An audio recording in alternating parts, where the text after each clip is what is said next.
Lectura del libro de los Hechos de los Apóstoles. Mientras Apolo estaba en Corinto, Pablo atravesó la meseta y llegó a Éfeso. Allí encontró unos discípulos y les preguntó: ¿recibisteis el Espíritu Santo al aceptar la fe?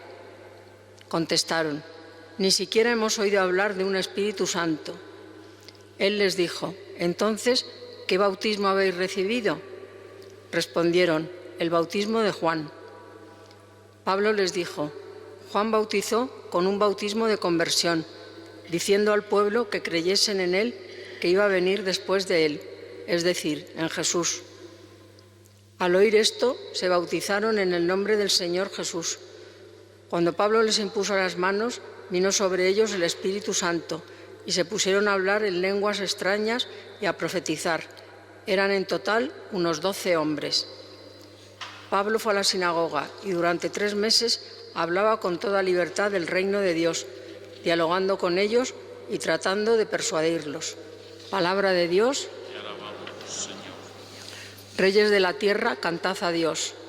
Todos, reyes de la tierra, cantad a Dios. Se levanta Dios y se dispersan sus enemigos. Huyen de su presencia los que lo odian.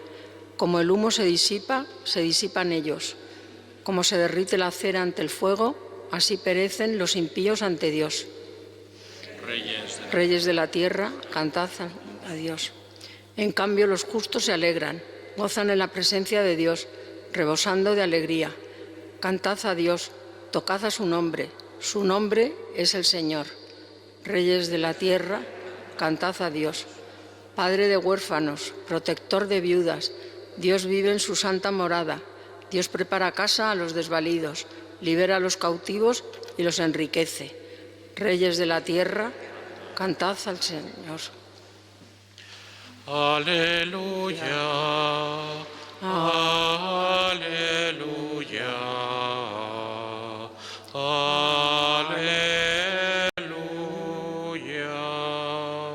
Si habéis resucitado con Cristo, buscad los bienes de allá arriba, donde Cristo está sentado a la derecha de Dios. Aleluya. Aleluya.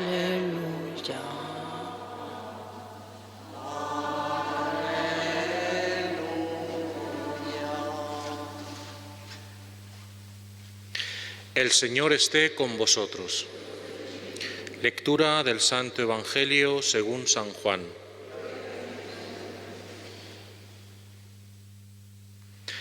En aquel tiempo, los discípulos dijeron a Jesús: ahora sí que hablas claro y no usas comparaciones.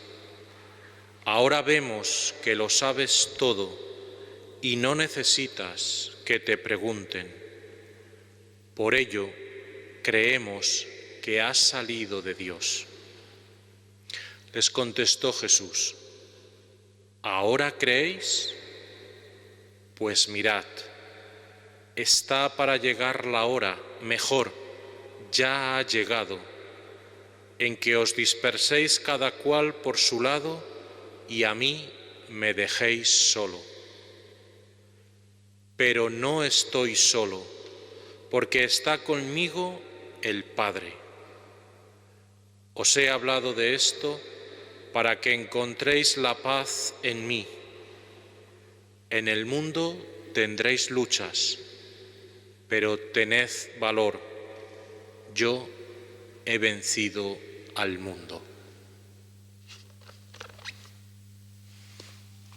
Palabra del Señor. Evangelica dictaferantur nostrum delite.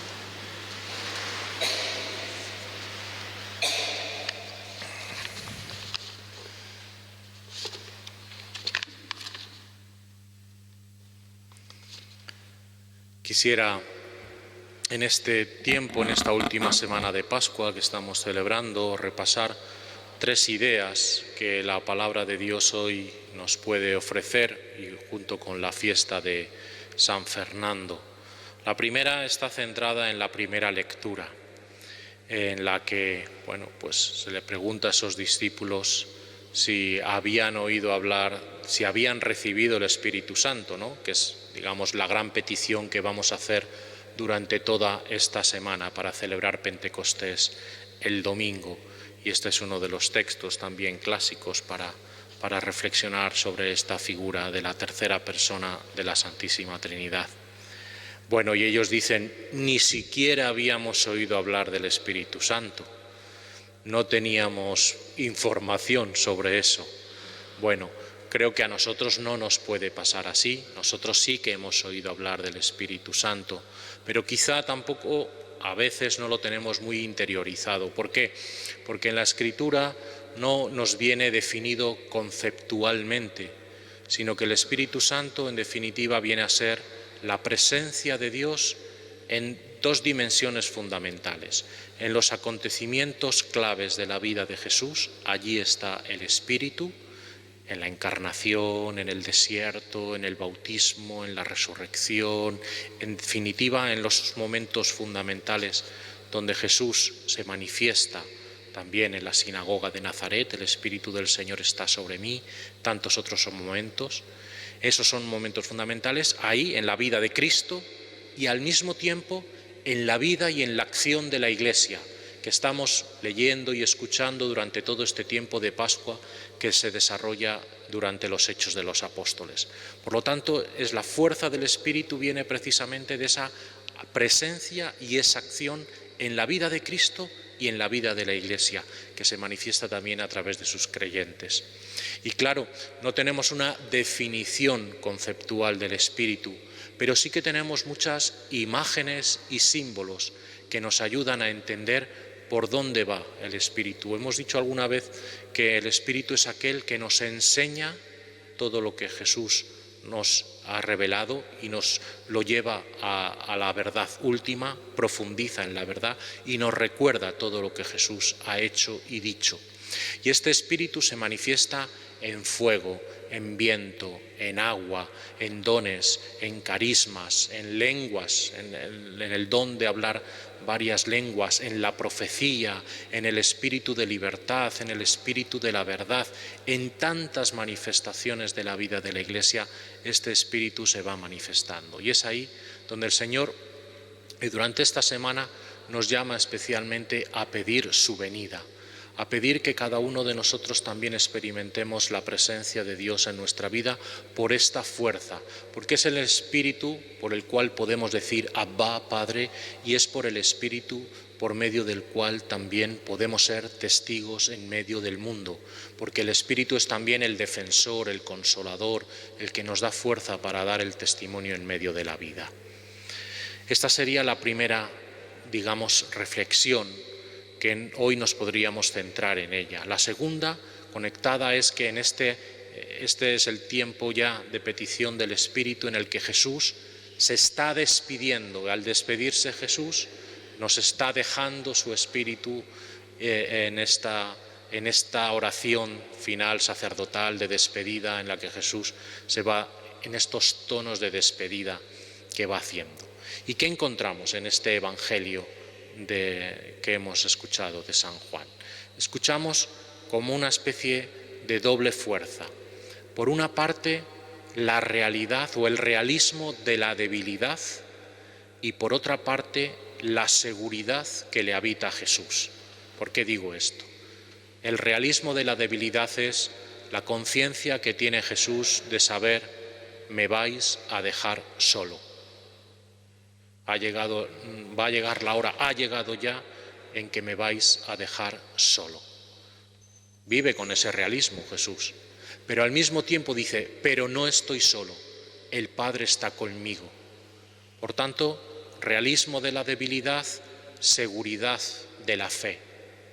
Bueno, pues algo así también lo podríamos aplicar a nuestra vida. Podríamos mirar dentro de nosotros mismos y ver un poco nuestras debilidades, el realismo de nuestra debilidad, de nuestro barro. Yo me hago examen y enseguida saco una lista larguísima de debilidades y fragilidades. Pero al mismo tiempo podíamos en la otra balanza poner las seguridades con nuestras convicciones. Y esta es la máxima convicción, que no estamos solos. Yo estaré con vosotros hasta el fin de los días. Esta es la gran seguridad, que es la que tiene Jesús y es la que en el fondo también quiere transmitirnos a sus discípulos. Yo estaré con vosotros, no estáis solos en los momentos de angustia, en los momentos de soledad, en los momentos de desesperación, incluso en esos momentos de gran desasosiego, de fragilidad y debilidad, no estáis solos. Dios está con cada uno de nosotros. Esa es la gran noticia, esa es la gran esperanza que también tenemos. Y dice, y os digo esto para que viváis en paz, ¿no? Para que podáis vivir en paz. Pero la paz, ¿verdad?, no es la ausencia de dificultades. Todos tenemos dificultades en la vida, todos participamos de la fragilidad, de la debilidad, del dolor, de la enfermedad. El sufrimiento es patrimonio de la humanidad. Lo que pasa es que nosotros tenemos la convicción de que no estamos solos. Esta es, y que eso nos da posibilidad de darle sentido a todas las situaciones que vivimos. Ese es el gran mensaje que Jesús nos quiere enseñar. Esa es la palabra que Jesús nos dice hoy: tened ánimo, yo he vencido al mundo, el Señor ha estado conmigo, vosotros también. Confiados en la presencia de Jesús, confiados en la presencia del Espíritu en vuestra vida, también podéis vencer esas dificultades en medio del mundo. Esta vida en el Espíritu, esta convicción de la presencia de Dios en la vida, la podemos hoy personalizar y personificar en este santo, que es San Fernando, un rey santo. Bueno, un rey santo, o quizá un santo rey, también podríamos decir así. Cuando celebramos la fiesta de San José, rezamos ese verso, ese himno que dice: y pues el mundo entero te mira y se pregunta, di tú cómo se junta ser santo y carpintero. La gloria y el madero, la gracia y el afán, tener propicio a Dios y escaso el pan.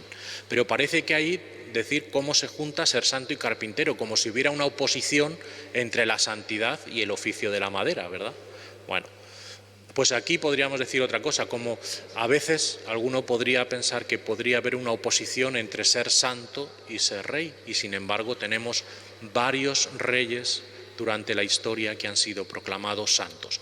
Pero quizá primero porque eran santos y luego ese ejercicio de santidad lo han ejercido en su gobierno, esa prudencia en el gobierno, esa preocupación por los más débiles, como hemos leído en la introducción, esa preocupación por los demás y poner todo lo mejor al servicio de su pueblo. Esa ha sido un poco la vida de San Fernando, que es muy larga, ayudó mucho en muchas dimensiones, empezó la construcción de grandes catedrales, pero sobre todo su testimonio de vida es el que la Iglesia reconoce y por ello le ha canonizado. Quiero terminar solamente esta reflexión con el epitafio que figura en la tumba de San Fernando, que nos puede dar esta clave de su vida y de su entrega a Dios. Aquí yace el muy honrado Fernando, señor de Castilla y de Toledo y de León y de Galicia, de Sevilla, de Córdoba, de Murcia, de Jaén, el que conquistó toda España, el más leal, el más verdadero, el más franco, el más esforzado, el más apuesto, el más granado, el más sufrido, el más humilde, el que más temía a Dios, el que más le hacía servicio, el que quebrantó y destruyó a todos sus enemigos, el que alzó y honró a todos sus amigos y conquistó la ciudad de Sevilla, que es cabeza de toda España, y murió en el último día de mayo, en el año del Señor de 1290. Que San Fernando interceda, sea modelo de gobernantes e interceda por España. Que así sea.